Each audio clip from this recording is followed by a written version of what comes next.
오늘 하나님께서 우리에게 주시는 말씀은 누가복음 5장 27절에서 32절까지의 말씀입니다. 누가복음 5장 27절에서 32절까지의 말씀입니다.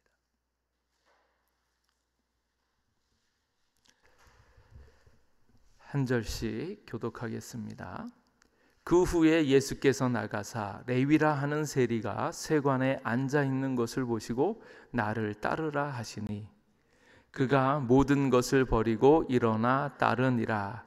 레위가 예수를 위하여 자기 집에서 큰 잔치를 하니 세리와 다른 사람이 많이 함께 앉아 있는지라. 바리새인과 그들의 서기관들이 그 제자들을 비방하여 이르되 너희가 어찌하여 세리와 죄인과 함께 먹고 마시느냐.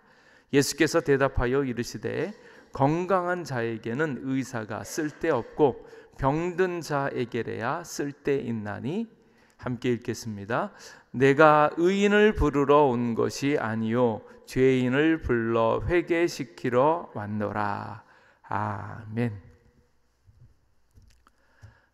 오늘 말씀은 복음 중심 공동체, 복음 중심 공동체 8번째 말씀입니다. 한 유명한 목사님이 말씀을 이제 선포하면서 이런 좀 재미있는 이야기를 하세요. 이제 은혜에 대한 이야기인데 그 목사님이 몸이 많이 아프시답니다. 뭐 이렇게 큰 병을 앓는다라기보다는 원체 몸이 약하세요. 골골골 하신다는 거예요.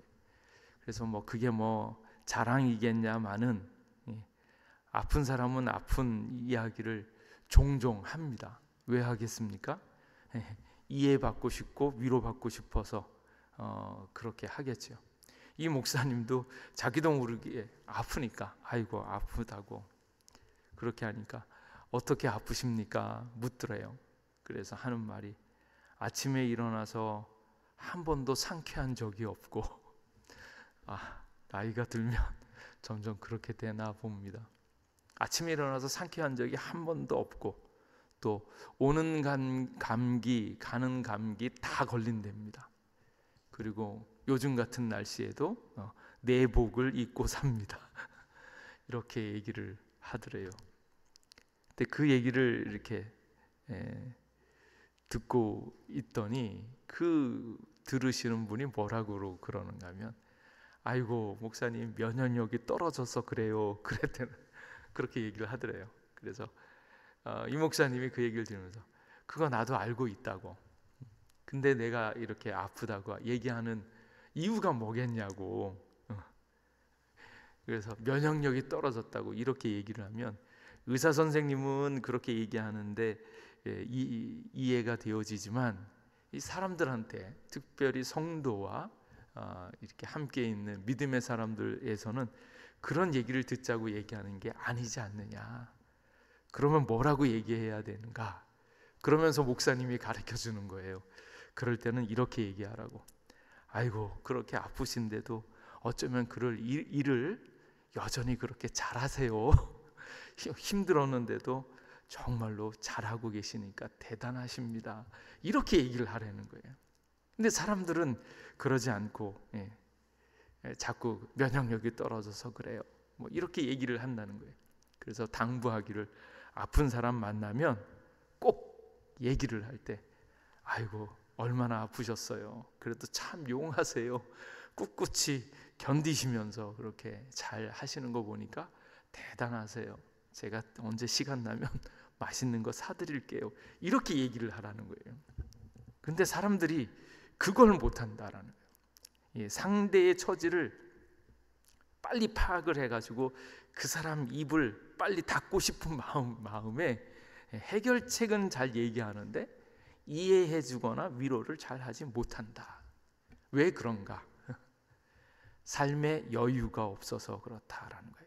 영혼의 만족이 없고 어떻게 해서든지 그 사람 얘기를 끝까지 못 듣고 빨리 해결책을 주고 그 사람 입을 닫아버리고 싶어하는 마음이 많다라는 거예요. 그래서 얘기를 왜 끝까지 못 듣는가? 그런 여유가 없는가? 영혼의 만족이 없는가? 위로할 힘이 없는가? 왜 그렇습니까? 여유가 없고 은혜를 잃어버려서 그렇다. 은혜요. 부족하고 연약한데 그럼에도 이만큼 쓰임 받고 있고 하나님이 지켜주시고 있다라는 하나님의 은혜가 새로워지고, 또 그 사람도 얼마나 힘들면 저렇게 얘기할까? 얼마나 힘들면 나한테까지 와서 그런 얘기를 할까? 이렇게 생각하면서 그래도 참 용하세요. 잘 견디세요. 제가 언제 기회 닿으면 맛있게 밥 사드릴게요. 뭐 이렇게 해서 위로와 격려를 해줘야 된다. 이제 그 이야기를 하는 겁니다. 그래서 교회는 여유가 있고 은혜가 충만하고 사람들을 바라볼 때 해결하려고 하는 것이 아니라 함께 공감하고 함께 기도할 수 있는 은혜가 충만한 공동체가 될 수 있기를 축복합니다. 근데 그것이 이렇게 교회의 본래의 그 필수적인 일입니다. 그래서 교회가 해야 하는 것, 말씀을 공급하고, 그래서 가끔 이제 베들레헴이라고 하는 그 지명이 막 생각이 나는데, 베들레헴이 집이고 레헴이 떡이잖아요. 떡. 베들레헴이 떡집이라는 뜻이랍니다. 근데 베들레헴에 가서 떡을 먹어야 되는데 베들레헴에 떡이 떨어지면 어디로 가겠는가?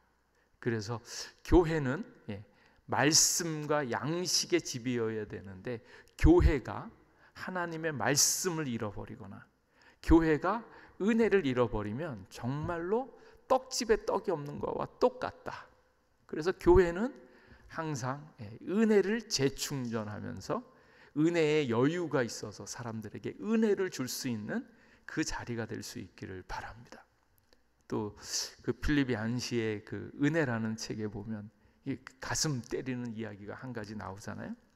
그 목사님이 성도님과 이제 상담을 지나가는 힘든 사람이 와서 상담을 하는데, 그 사람이 알고 보니까 창녀였다는 거예요.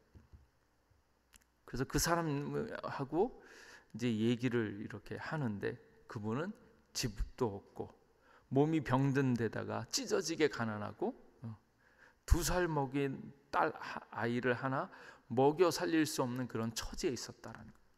그러다가 울먹이면서 얘기를 막 하는데 자기의 딸이 이제 점점 이렇게 좀 어린 소녀로서 이렇게 자라나는데, 그 아이 본인이 너무 힘들고 막 이렇게 하다가 결국은 힘든 처지에 자기의 딸도 매춘을 시키는 거예요.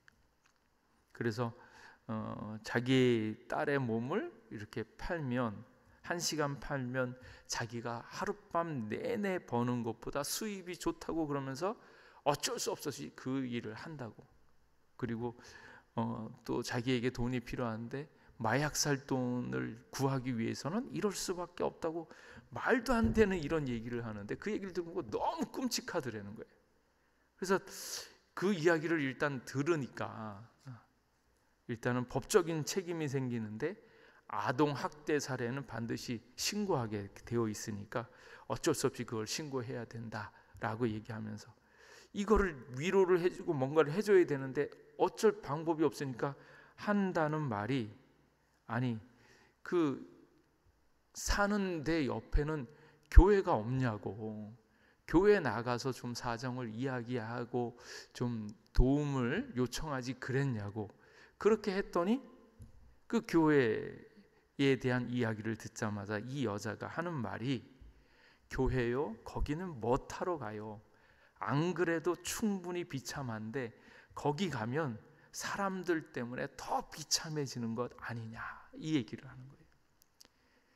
참 교회가 힘없고 연약한 이들에게 소망을 주고 위로를 해주고 은혜를 줘야 되는데, 오히려 번듯한 이렇게 교인들이 앉아 있는데 거기에 가면 자기의 힘들고 어려운 것들을 이야기하면 할수록 자신이 비참해지고, 힘들고 어려우면 어려울수록 본인이 사랑을 받고 있고 은혜를 얻고 있고 소망이 있다라는 것을 보여줘야 되는데, 그렇지 않고 오히려 가서 만나면 더 비참해진다라는 거예요. 그 이야기를 들으면서 우리의 공동체를 생각해 보는 겁니다.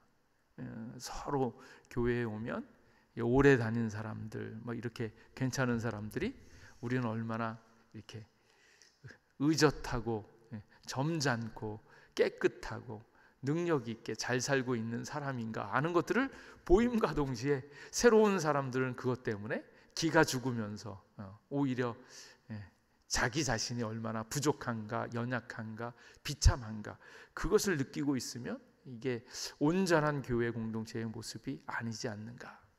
그래서 그런 모습들을 바라볼 때 정말로 우리가 은혜가 뭔지를 기억하고 있는가. 은혜는 무엇인가 하면 나 자신도 하나님의 은혜를 얻기에는, 이만큼 살아가기에는 부족하고 연약하고 실패한 인생인데 하나님이 은혜를 부어주셔서 이만큼 살았다는 거예요. 그러니까 이렇게 살아가고 있는 이 삶 자체가 무엇 하나 내가 잘해서 열심히 해서 되었다라고 얘기할 수 없는 처지라는 거예요. 전적인 하나님의 은혜로 말미암아서 이만큼 살아가고 호흡도 하고 건강도 있고 이 모든 살림살이들이 은혜로 되어졌다라는 것을 절대로 잊으시면 안 된다. 그리고 그 은혜가 우리 안에 몰려왔을 때, 그 은혜의 여유가 있을 때 우리에게 오는 사람들에게 나눠줄 은혜가 있고, 그도 하나님이 은혜를 베푸시면 얼마든지 괜찮아질 수 있다라는 소망이 있음과 동시에 그들을 귀하게 볼 줄 아는 그런 눈이 생긴다라는 거예요. 다시 돌아와서 우리가 은혜를 회복해야 되고 은혜의 여유가 있어야 된다라는 말씀입니다. 오늘 있는 이 말씀을 보면 레위가 예수님을 따라 나서는 그 말씀이에요. 레위가 누군가? 세리예요, 세리. 성경을 쓰게 된 마태가 이 사람인데, 마태의 원래 직분은 세리라고요. 세리는 우리가 잘 아는 것처럼 죄인의 대명사죠. 거들떠도 보지도 않았어요. 당시의 세리와 창녀들, 이런 사람들은 죄인들의 가장 대표성을 가지고 있기 때문에 그런 사람은 힘들고 어렵고 가까이 하지도 않았다라는 거예요. 어제 양천구 경찰서 가서 설교를 하고 이제 밥 먹는데 그 옆에 있는 목사님하고 같이 교제를 하면서 밥 먹고 하는데, 안 믿는 그 구청의 직원들이 목사님들을 깍듯이 잘한다라는 거예요. 그렇게 잘 신사스럽게 이렇게 잘 대해 주시는 그런 분들이 있다. 그러면서 아울러서 그냥 거기서 멈추면 되는데, 자기 교회 교인들은, 집사님은 오히려 목사한테 더 안 좋게 한다라는 얘기를 하는 거예요. 그러면서 뒤돌아서서 하는 말은, 저 사람은 오히려 신앙이 없었으면 더 날 뻔했다, 그 소리를 하는 거예요. 교인인데 신앙이 없다고 얘기하는 게 오히려 더 나을 듯한 사람이 있다는 거예요. 그래서 저 사람은 오히려 교회에 안 나왔으면, 그 정도인 사람이 있다는데, 여기 있는 세리가 그런 모양입니다.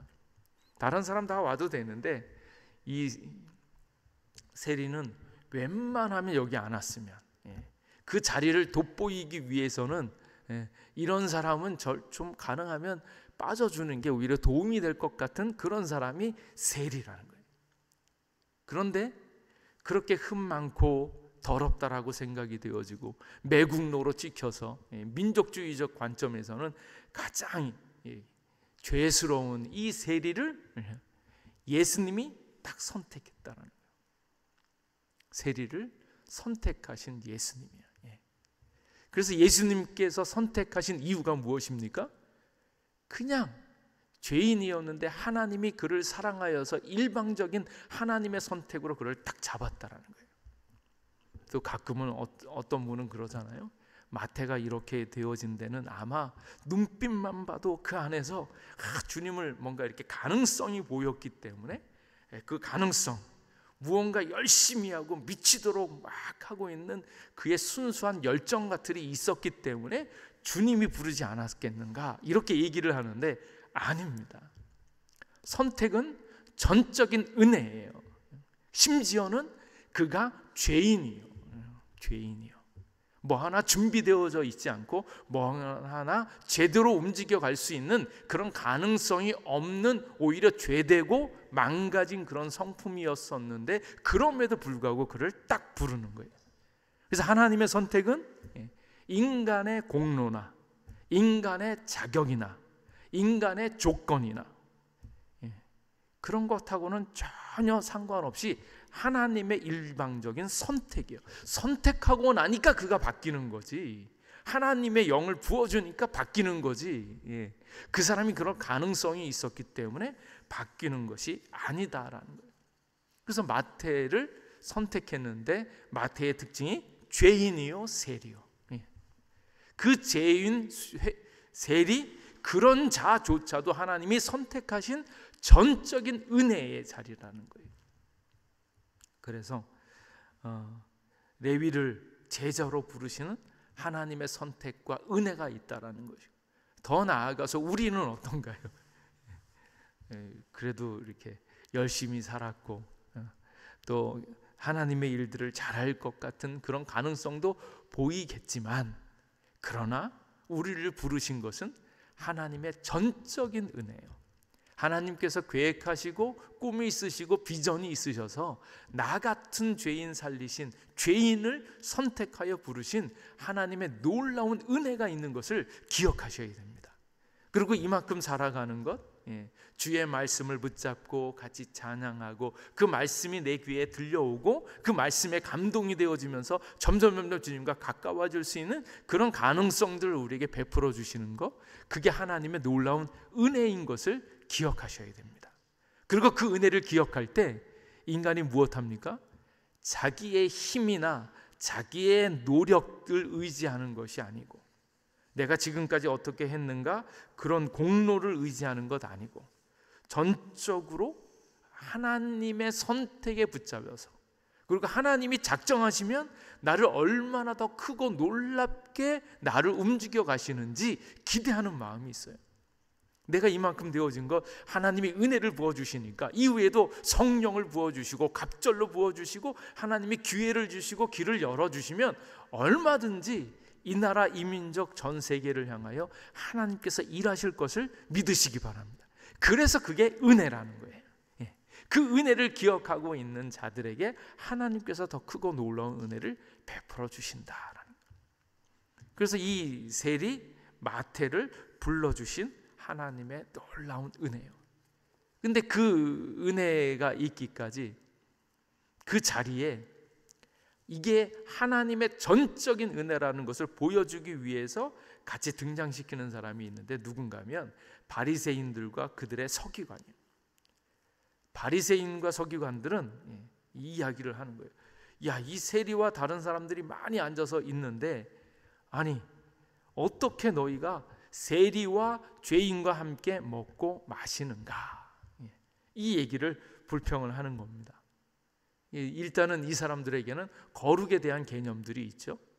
이 세리와 죄인들은 죄인되고, 그런데 바리새인과 서기관들이 이 죄인들을 바라보는 것과 예수님께서 바라보시는 것이 완전히 다르다는 거예요. 그러니까 우리가 공동체를 만들 때, 공동체에서 사람들과 같이 지낼 때 사람을 바라보고 있는 관점이 바리새인들과 서기관처럼 저 사람 죄인, 저 사람 이렇게 한 행위를 보면 부족하고 연약하고, 물론 이제 시험에 들지 않도록 깨어 있는 것은 중요하겠지만 그들을 평가하거나 이러려고 할 때 저 사람 세리, 죄인 이렇게 보면서 그들을 하대하면 안 된다라는 것을 잘 볼 수 있죠. 예수님께서는 그 죄인들을 보시면서 그들을 끄집어 당기시는 거예요. 그리고 그 죄인들과 같이 지내시는 겁니다. 그러니까 또 이 레위는 자기를 불러주신 그 은혜가 너무 감사하니까, 이게 감사할 일이고 기뻐해야 될 일입니다. 아주 많이 기뻐해야 될 일입니다. 그러니까 이 레위가 너무 기쁘니까 뭘 합니까? 잔치를 벌이는 거예요. 잔치요. 하나님의 은혜가 너무 감사해서 그 은혜가 감격스럽게 느껴지는 거예요. 오늘 같았으면 뭐 내가 예수님을 믿는 게, 나 같은 죄인이 예수님을 믿는 게 뭐 그럴 수 있지, 오히려 예수님이 나에게 뭐 상을 주거나 나를 위해서 더 큰 복을 주거나 뭔가 주님이 하셔야지 내가 뭐 기쁜가, 내가 막 이렇게 해야 되나. 그런데 아니요. 이 전적인 하나님의 은혜를 경험한 사람은, 이 레위는 나 전혀 자격 없는, 공로 없고 자격 없고 조건도 없고 심지어는 뭐도 없어요? 대가도 없어요. 주님이 대가를 바라시지도 않으셨어요. 있는 모습 그대로 부르셨고 그 자체를 기뻐하시고 하나님께 속하여진 것으로 말미암아서 기뻐하시느냐. 하나님이 나를 통하여서 뭐 큰 일을 행하시려고 그거 기대하시는가? 아니고, 나는 너가 좋다, 나는 너와 사랑을 나누는 관계로 들어가기를 원한다. 그것 때문에 대가 없이 나를 부르신 거지, 나를 통해서 무슨 헌금을 많이 하게 한다든지 뭐 큰 교회를 세운다든지 뭔가 뭐 세계적인 업적을 세우고 전도를 많이 하고 그러지 않습니다. 전혀 대가도 없이 그냥 나 자신을 위하여 불러주셨다라는 거예요. 그래서 뭐 네 가지 없다는 거예요. 공로 없고 자격 없고 조건 없고 대가 없고, 그렇게 날 불러주신 그 은혜에 너무 감사하니까 레위가 잔치를 벌였어요. 잔치를 벌이는데 주님의 시야, 주님의 시선과 똑같이 누구와? 나 같은 세리들, 나 같은 죄인들. 그래서 세리와 죄인들이 함께 먹고 마시고, 다른 사람들이 많이 앉아 있는데 그 중에 대다수들이 죄인들이 불러모으는 거예요. 죄인들이. 그래서 그 모습을 보면서 너무 예수님께서 그들과 함께 먹고 마시고 기뻐하고 즐거워하는 거예요. 그 은혜의 상태, 은혜의 자리예요. 그러니까 여기 있는 이제 이 바리새파와 서기관들이 하는 말입니다. 어떻게 이럴 수 있는가? 어떻게 이런 일을 벌일 수 있는가? 그렇게 할 때 예수님께서 하시는 말씀이, 건강한 자에게는 의사가 쓸데없고 병든 자에게라야 쓸데있나니 내가 의인을 부르러 온 것이 아니요 죄인을 불러 회개시키러 왔노라. 그렇게 얘기하십니다. 이 얘기를 들으시면 어때요? 예수님이 말씀하시는 건강한 자, 그럼 바리새인과 서기관들이 건강한 자고 나 같은 죄인은 병들고 힘없는 자인가? 근데 그런 의도에서 이것을 말씀하셨는가? 여기에서 가장 중요한 것은 병든 자인 것을 깨달으면서 의사를 간절히 원하는 상태예요. 바리새인과 서기관들은 무슨 생각을 가지고 있습니까? 자기들은 괜찮고 훌륭하고 거룩하고 죄인이 아니라고 하는, 하나님의 법을 이루는데 인간의 노력으로 이룰 수 있다고 생각하고, 인간의 노력으로 어느 정도는 했다고 생각하고, 하나님의 완벽함에는 이루지 못하고 있는 자기 자신을 전혀 보지 못하는 거예요. 그런데 옆에 있는 세리와 다른 죄인들은 내가 부족합니다, 내가 병들었습니다, 내가 아픕니다. 원칙적으로 보면 모든 인간들이 죄를 범하였음에 하나님의 영광에 이르지 못하더니, 모든 사람이 다 사실은 병들고 죄진 인간이고 하나님 앞에 이르지 못하는 것들인데, 바리새파와 서기관 사람들은 자기네들은 건강하다고 착각하고 있는 거예요. 그런데 이 병든 자라고 이야기하고 있는 이들은 이 병이 심각하다는 것을 알기 때문에, 죽을 병에 걸렸다는 것을 알기 때문에 누굴 찾습니까? 의사를 찾는 거예요. 그래서 기본적인 첫 번째는 우리의 상태가 죽을 수밖에 없는 죄된 인생이라는 거. 예수 그리스도를 믿고 있지만 여전히 우리 가운데 죄악이 있고 그 죄악의 무서움들이 있는데, 예수 그리스도가 없으면 결국은 죽을 수밖에 없다라는 그 시급함을 알고 있는 사람들은 지금도 주님을 찾고 의지하는 거예요. 그래서 병든 자의 입장에서 의사를 간절히 원하는 사람, 그 사람에게 예수님이 필요한 것을 안다라는 거예요. 근데 여기서 중요한 것이 있는데 그건 뭔가 하면 은혜를 막아서고 있는 게 무엇인가 하는 거예요. 은혜를 막아서고 있는 것은 무엇인가 하면 자신들이 의롭다고 생각하고 자신들의 공로나 자신들의 노력으로 인해서 하나님의 뜻을 이룰 수 있다라고 생각하는 인간들의 교만이에요.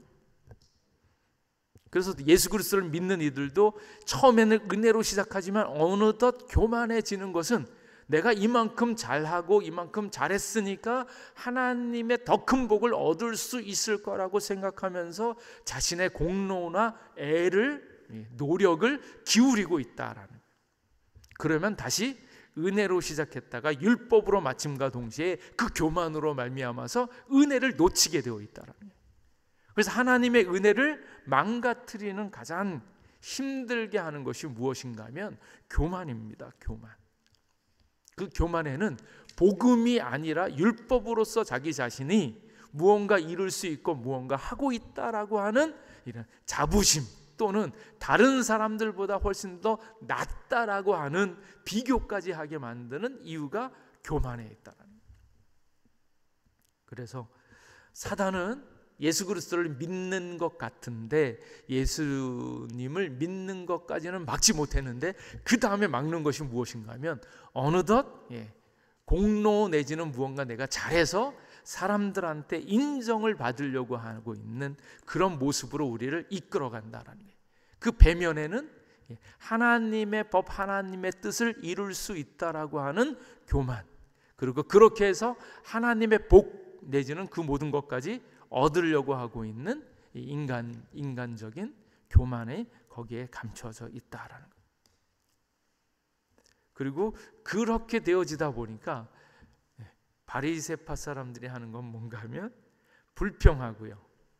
어떻게 이렇게 귀하신 예수님께서 이들을 대접하는가, 이 일이 합당한가, 그것 때문에 불평하는 거고, 그 다음에는 무엇인가 하면 그들을 비난하는 거예요.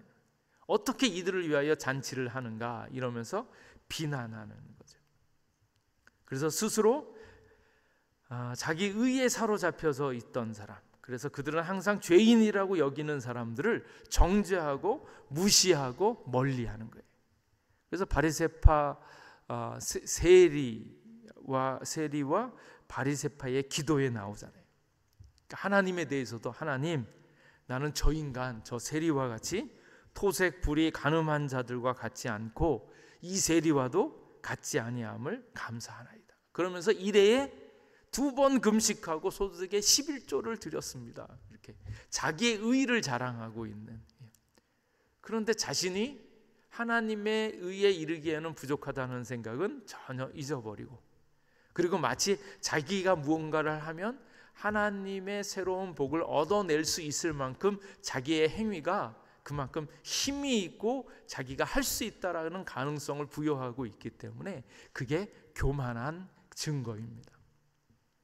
그래서 예수 그리스도를 믿고 있는 사람들이 은혜로 시작했다가 어느덧 자기가 행위가 점점 좋아지면 좋아질수록 어깨에 힘도 들어가고 그렇지 못한 자들을 이렇게 우습게 여기면서 또 그들을 비난하기도 하고 낮게 보기도 하고, 그런 자세가 있으면서 점점 은혜를 놓쳐버리는 거예요. 예수 그리스도의 보혈만을 의지하는 것들을 놓쳐버리고 있는 그런 실상들이 나온다라는 거예요. 그래서 바리새인들은 스스로 교만하여서 더 이상 예수님을 필요로 하지도 않고 찾지도 않습니다. 찾지 않는 방법은 딱 하나죠. 내가 열심히 하면, 교회의 일에 대해서 열심히 하면 하나님의 뜻을 또 하나님의 복을 얻을 수 있다라고 생각하는 거예요. 나에게 이런 기회를 줘서 주님의 일들을 할 수 있는 전적인 은혜, 이런 거. 한때 제가 자랑했던 것이 있는데 그게 새벽기도 잘하는 것을 자랑했었어요. 부목사 시절서부터 영은교회에 있었을 때 한 10년, 그때도 부목사님 중에서 가장 새벽기도를 많이 하는 사람이 저였고, 그 영락교회에 있을 때도 그렇고, 가장 영적이면서 새벽을 깨우면서 기도했다, 막 이렇게 자랑을 엄청 했었죠. 근데 어느덧 이제 말씀을 보다 보니까 이게 자랑이 아니구나, 자랑이 아니면 뭐겠습니까? 이게 은혜구나. 하나님이 나에게 건강을 주셔서 또 새벽을 깨워주셔서 또 그렇게 기도하지 않으면 안 되는 처지였기 때문에 나를 깨워주신 은혜가, 그렇게 기도하게끔 모든 여건을 허락하여 주시고 붙잡아 주신 게 은혜구나라는 거예요. 그게 은혜였구나. 자랑이 아니라 은혜였구나라는 생각을 하는 거예요. 저 옛날에 또 막 이렇게 제가 12년간 개근했거든요. 야, 그러니까 참 제정신 아니네. 초등학교 6년 개근, 중학교 3년 개근, 고등학교 3년 개근. 그래서 12년간 개근을 했네요. 그것 또한 굉장히 성실하고 부지런하고 그랬더라고 생각했는데, 가만히 생각해 보니까 병원 한번 제대로 안 가고 입원한 적 없고 부러진 데 없고, 그게 다 하나님이 일일이 간섭하시고 도와주신 하나님의 은혜였구나라는 거예요. 그러니까 그것이 왔다 갔다 하는 겁니다. 어느덧 예수님을 알고 있는데 그런 것들을 자기 자랑으로 삼아서 내세우려고 하고 있는 자기의 공로, 자기의 노력, 이것을 자꾸 내세우고 싶어하는 그 마음이 있음과 동시에 다시 한번 살펴보면 그것 또한 하나님의 은혜인데, 은혜를 놓쳐버리면 결과적으로 이렇게 사단의 시험에 들어가게 되어지는 거예요. 그러니까 이 모든 것이 전적인 은혜인, 그 하나님의 은혜를 놓치면 다른 사람을 바라볼 때 그렇게 못하는 사람들이 이렇게 왜 열심이 없는가, 그 진심이 없는 거 아니냐, 이런 식으로 다른 사람들을 이렇게 아닌 것처럼 얘기할 때가 많은 거죠. 그래서 우리 아들 딸들한테 되게 이제 미안한데, 항상 이제 원래는 우리 아들 딸들이 열심히 하는데, 근데 제가 중학교 때 고등학교 때 공부하던 그런 습성들, 항상 공부를 생각하면서 어떻게 하면 공부 시간을 더 많이 할까, 자나깨나 한밤중에 자다 일어나가지고 영어 단어 외우고, 한밤중에 자다 일어나서 정석을 풀고 막 이렇게 하던 생각이 있어서 우리 아들 딸도 보면 항상 야, 니들은 그렇게 안 하잖아, 이 생각이 드는 거예요. 세대가 바뀌었는데 또 우리 아들 딸들도 열심히 하고 있는데, 야, 이게 내 생각을 하니까 그렇구나. 근데 그 모든 게 하나님의 은혜였고 또 그럴 수밖에 없는 처지가 있어서 이렇게 되어진 거, 하나님의 은혜이고 우리 아들 딸들이 이만큼 잘하는 것 또한 하나님의 은혜라는 생각을 가져야 되는데, 언제는 또 그 생각이 안 드는 거예요. 그래서 인간의 힘을 의지하는 것과 은혜가 이렇게 왔다 갔다 한다. 그리고 하나님을 향한 은혜를 놓쳐버리는 순간 어느덧 다른 사람하고 비교해서 나는 이렇게 했는데 왜 쟤네들은 그렇게 못하는가 하는 것들이 저절로 드러나고 있다. 그래서 은혜가 충만한 공동체가 되려고 할 때 다시금 하나님께서 우리에게 얼마나 큰 은혜를 주셨는가 하는 것들을 발견하는 것부터요. 나의 상태가 온전히 내가 잘해서 복을 받거나 내가 온전히 잘해서 하나님의 자녀가 되는 것이 아니고, 지금도 여전히 부족하고 연약한데 나를 깨워주고 내가 이만큼 예수님을 알게 하시고 주님께서 나를 불러주셔서 전적인 은혜 가운데 여기까지 왔다라는 생각을 해야 되는데, 그 마음들이 점점 놓쳐버리고 있으면 이게 우리가 지금 은혜의 공동체를 만들기는 더 어렵다. 그래서 다시 돌아와서 예수 그리스도를 믿는 그 은혜를 회복해야 된다. 내 안에 차고 넘치는 은혜가 있어야 되고, 그 은혜에 여유가 있을 때 괜찮아, 천천히 가도 되지. 나도 엉터리였을 때는 너보다 더 심했어. 근데 너는 그나마 잘하고 있어. 조금 더 힘을 내고 기회가 닿으면 내가 밥을 사줄게. 내가 좀 더 같이 여유 있게 기다리면서 주님을 더욱더 같이 바라보자. 이렇게 얘기할 수 있는 여유와 은혜가 생긴다라는 거예요. 그래서 은혜가 풍성한 공동체가 되기 위해서는 여기에 있는 바리새인들의 교만을 조심해야 된다. 교만을 내려놓고 다시금 예수님을 바라보는 거예요. 그리고 그들에게 있어서 이제 또 한 가지 다가오게 하는, 은혜를 놓치게 하는 장애물이 무엇인가 하면 두려움입니다. 두려움. 그 두려움은 하나님을 바라보면서 하나님의 은혜를 발견하지 못했기 때문에 오는 두려움은 무엇인가 하면 다른 사람들을 실망시키거나 다른 사람들이 나를 버릴지도 모른다라는 그런 두려움. 그러니까 하나님께서 부어주시는 보이지 않는 그 축복과 은혜를 날마다 같이 누리면서 마치 하나님께서 침묵하셔도 나를 사랑하시고 나를 붙잡고 계시다라는 그 느낌, 그 감각을 잃지 않으면 침묵해도 견딜 수 있는데, 그것을 누리지 못하는 사람들, 깨닫지 못하는 사람들은 누군가 칭찬을 해줘야 되고 누군가 나를 인정해 줘야 되기 때문에 내가 조금만 잘못하면 나를 인정해 주거나 나를 돌보아 주는 것들을 잃어버리지 않을까 하는 그런 두려움이 생긴다라는 거예요.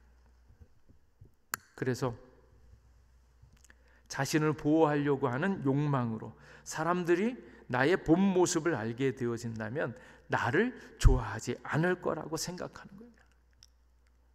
그런데 하나님은 어떠신가? 하나님은 다 알고 있어요. 너의 엉터리 같음도 알고 있고 너가 죄를 진 것도 알고 있고 교묘하게 헌금을 잘할 것 같으면서도 내가 조금 아쉬워서 헌금을 조금은 덜 하고 있는 그 얄팍한 속임수와 얄팍한 욕심들까지도 주님이 다 알고 계세요. 근데 가끔은 다른 사람들을 보면 야, 이렇게 작은 것 가지고 눈속임을 하려고 하고 다 들통 날 텐데 어떻게 그렇게 속이면서 그렇게 할 수 있을까? 아, 인간 참 추잡하다. 이런과 동시에 그게 자기의 모습이, 자기의 추잡함과 자신의 얄팍한 그런 꼼수들이 들통이 났을 때 사람들이 나를 얼마나 우습게 볼까? 그런 것들에 대한 두려움 때문에 나의 행위, 나의 노력들, 나의 자격들, 이런 것들이 그대로 들통이 나면 사람들이 나를 싫어하겠지, 나를 안 좋아하겠지, 더 나아가서 하나님도 나를 버리지 않을까라는 그 두려움이 막 몰려오는 거예요. 그러니까 그 두려움이 몰려오면 무슨 현상이 나타나는가 하면 주님 앞에 죄를 고백하지를 못하는 겁니다. 첫 번째로는 주님 앞에 고백하기보다는 주님이 나의 이 모든 죄를 그대로 고백을 하면 내가 죄를 졌다는 것이 인정하는 거고, 그로 말미암아서 부끄러움과 창피가 온다라는 것을 본인이 알고 있으니까 자기가 죄에 대해서 그대로 고백하기보다는 자기 변명을 한다라는 거예요. 하나님, 나만 그런 게 아니잖아요. 이렇게 어려운 것이 쟤도 그렇고 쟤도 그러는데 내가 이렇게 할 수밖에 없는 사정을 아시잖아요. 그러면서 자기 변명을 하지 전적으로 자기가 죄인이었다라고 고백하지 않는다라는 거예요. 왜 그런가? 하나님으로부터 버림받음에 대한 두려움들이요. 그 사람들에게서도 내가 잘못한 것은 내가 잘못했어 라고 고백하고 털어야 되는데 그러지 않고, 내가 이렇게 하는 데는 사실은 내가 얼마나 힘들었으면 이렇게 했는가, 나도 창피하고 부끄럽기 때문에 어쩔 수 없이 이렇게 변명을 하게 될 수밖에 없는 처지요. 그게 두려움 때문이다. 그래서 그 두려움을 이겨나갈 수 있는, 그래서 가끔 이렇게 반복할 때 기억하고 싶은 말이 미움받을 수 있는 용기요. 우리 아들이 실수를 해도 아버지는 어떻게 해요? 그대로 받아줄 수밖에 없는 이 아버지. 그러니까 하나님도 마찬가지예요. 우리가 잘했을 때 하나님이 기뻐하시지만 하나님이 언제 우리를 끌어당기셨어요? 죄인 되었을 때, 원수 되어졌을 때, 엉터리 같았을 때, 그때 우리를 사랑하셨거든요. 그래서 드는 생각이, 하나님이 우리가 죄를 지으면, 제가 실수하고 넘어지면 오히려 괜찮을 때보다 더 많이 사랑한다라는 확신이 있으셔야 돼요. 이제 가끔 그 얘기를 하더라고요. 지하철을 탔는데 애가 막 울잖아요. 나도 타고 있고 애가 막 옆에 있는 애가 막 우는데, 그 우는 애를 달래면서 하는 말이, 그 엄마가 하는 말이, 야, 울지 마. 울면 옆에 아저씨가 이놈의 그러니까 울지 마. 근데 그 얘기를 들으면서 이 사람이 지금 뭐 하고 있는 거야? 왜 나를 나쁜 인간 만들어? 걔가 아무리 울어도 나는 이놈 안 할 거야. 근데 하나님에 대해서도 그렇게 생각하는 거예요. 내가 잘못하고 막 그러면 하나님이 이놈할 거야. 아니에요. 하나님은 절대 그렇지 않아요. 우리가 하나님 안에 있으면, 하나님과 같이 하나님을 바라보고 있으면, 우리가 실수하고 넘어지고 죄를 짓는 그 순간에도 오히려 하나님이 더 많이 우리를 사랑하고 있다는 것을 믿으셔야 됩니다. 그러면서도 우리를 끌어당기기 위해서 우리를 향한 하나님의 계획이 놓쳐지지 않고 있다는 것을 믿으셔야 돼요. 물론 이제 징계가 없는 건 아니에요. 징계도 있을 수 있지만 나에 대한 하나님의 사랑이 꺾여지지 않았다라는 것을 믿어야 되는 거예요. 그러니까 깨끗게 옆에 이렇게 잘생기고 착한 아저씨 보고 그 아저씨가 이놈 할 거라고 거짓말 치지 말고, 하나님도 너 이렇게 하니까 하나님 너 버릴 거야 이렇게 하는 게 아니고, 그럼에도 불구하고 우리를 사랑하시고 붙잡고 있다라는 것을 믿어야 되고, 그것이 전적인 은혜로 온다라는 것을 생각해야 되는데, 사람들은 두려워서, 그리고 자기 자신을 믿고자 하고 있는 수치심, 두려움 때문에 오히려 주님을 찾지 못하는 경우가 있다라는 거예요. 근데 그것을 뛰어넘을 수 있는 거, 예수님께서 우리에게 다가오셨다라는 거예요. 예수님을 만나서 우리의 죄, 우리의 창피함, 우리의 두려움 완전히 해결해 주시는 예수님을 온전히 경험했을 때 그 은혜가 우리에게 새로워지는 거예요. 은혜는 경험해 봐야 되는 거예요. 경험해요. 그래서 은혜를 많이 경험한 사람은 괜찮다. 너 정도면, 너가 실수하고 넘어져도 야 나는 그보다 더 심했어, 더 못했던 때가 있었어, 그럼에도 불구하고 하나님이 나를 끌어안고 여기까지 오니까 너에게 가능성이 있어, 이걸 봐야 되는 거예요. 그러니까 예수님의 은혜를 발견하는 사람일수록 그 첫 번째는 어디로 갑니까? 내가 얼마나 엉터리 같은 사람이었나 하는 노출과 폭로가 일어나는 거예요. 그래서 내가 괜찮은 인간이다. 여기 보면 세리와 죄인들이 있잖아요. 세리와 죄인을 보면서 그랬어. 얼마나 힘들었으면, 얼마나 어려웠으면 그랬을까. 근데 내 마음의 상태를 보면 내 마음의 상태는 훨씬 더 지저분한 죄인이었다라는 것을 봤을 때 당신들은 가능성이 있다. 주님의 은혜가 여기까지 와서 여러분들을 회복할 수 있다. 이 눈이 생기는 거예요. 그래서 예수님의 사랑은 누구도 고쳐요? 살인자도 고친다고요. 창녀도 고친다고요. 세리도 바꾼다고요. 아무리 힘들고 어려운 사람이라도 주님이 만지시면 고칠 수 있다라는 그 일들을 볼 수 있기를 주님의 이름으로 축복합니다. 그 은혜가 왔을 때 우리도 그 은혜로 말미암아서 내가 얼마나 흉악한 죄인이었나라는 거예요. 그거를 보면 볼수록 뭐가 커집니까? 은혜가 커지는 거죠. 그래서 사도 바울 같은 경우에는 자기가 죄인들의 괴수라고 얘기하는 거예요. 우리가 바라보면 이 사도 바울처럼 정말로 깨끗하고 훌륭하게 그 공로와 노력이 얼마나 대단합니까? 오늘날도 여전히 사도 바울처럼 나도 완전히 복음에 미친 사람처럼 돼서 뭔가 사도 바울처럼 일하고 싶다, 뭐 이런 생각이 들지 않습니까? 근데 사도 바울은 그렇지 않다. 나는 죄인들의 괴수였다. 그러면서 죄인들의 괴수였음을 이야기하면서 나 같은 죄인 주님께서 고쳐주셨으니 주님의 은혜가 얼마나 크고 놀라운가.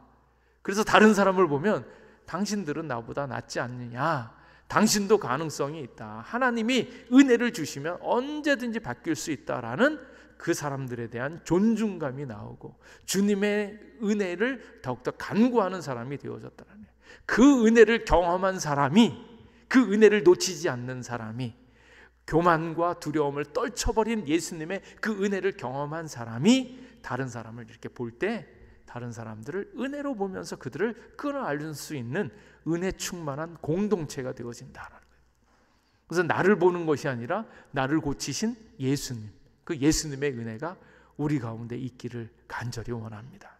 그리고 우리가 예수님을 믿으면서 여전히 은혜 가운데 있어야 되는데, 은혜에 대한 감각을 놓치지 말아야 되는데, 어느덧 예수님 믿은 지 오래되어져 가지고 자꾸 예수님을 믿어서 뭔가 공로를 쌓아서 더 많이 공로를 해서 하나님의 은혜와 복을 더 많이 쟁취하려고 하고 있었던 인간의 가능성들, 그것을 다 내려놔야 되는데 그게 자꾸 불쑥불쑥 올라오는 거예요.